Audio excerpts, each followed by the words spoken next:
Eh, ini saya resumekan dari beberapa pertanyaan, Pak. Ini kan sekarang ini lagi banyak program-program beasiswa ataupun mahasiswa magister harus menulis, mahasiswa doktoral harus menulis. Itu kan yang mana ada jangka waktu tertentu gitu loh, bahwa mahasiswa magister tidak boleh dari sini, bachelor tidak dari sini, doktoral tidak dari sini, dan di dalam itu mereka harus menulis paper. Jadi saya lihat tadi Pak Andri dan Pak Ili ini banyak bimbing mahasiswa, Pak. Mungkin bisa di-share tipsnya, Pak, terkait bagaimana mengatasi permasalahan antara batas waktu mata kuliah yang singkat dengan kewajiban menulis paper ini. Saya mulai dari Pak Andri dulu, Pak. Saya gantian.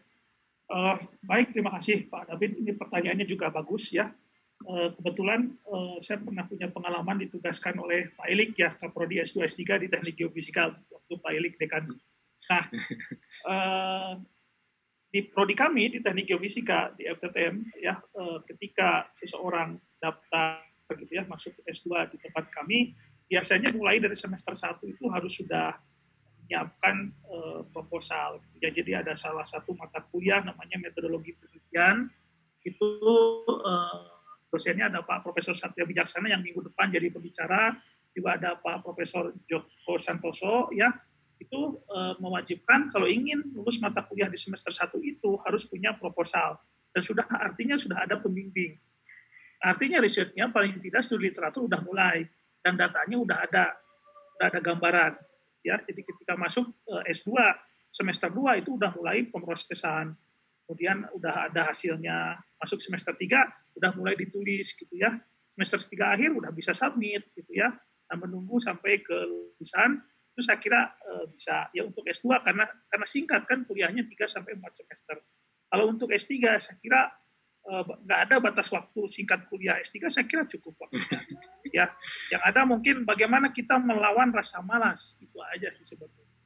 Ya, kadang-kadang yang tadinya 3 tahun, kalau S3 saya lihat banyak yang sampai 4 tahun, sampai 5 tahun, dan lain sebagainya.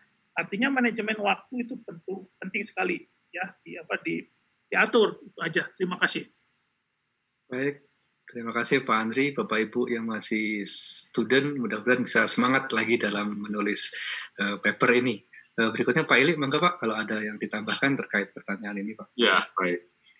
Saya jadi ingat waktu dibimbing Prof. Van der Hills dulu, tiap 3 bulan itu saya diminta laporan tertulis, laporan kemajuan tertulis adik-adik. Ya.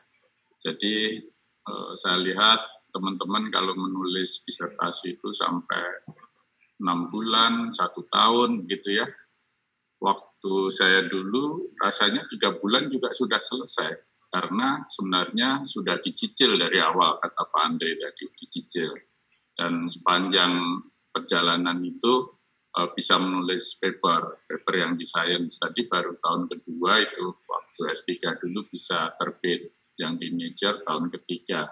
Jadi intinya betul, itu harus dicicil time management, dan idealnya memang mahasiswa itu full time ya setelah habis kuliah meneliti, menulis seperti itu ya.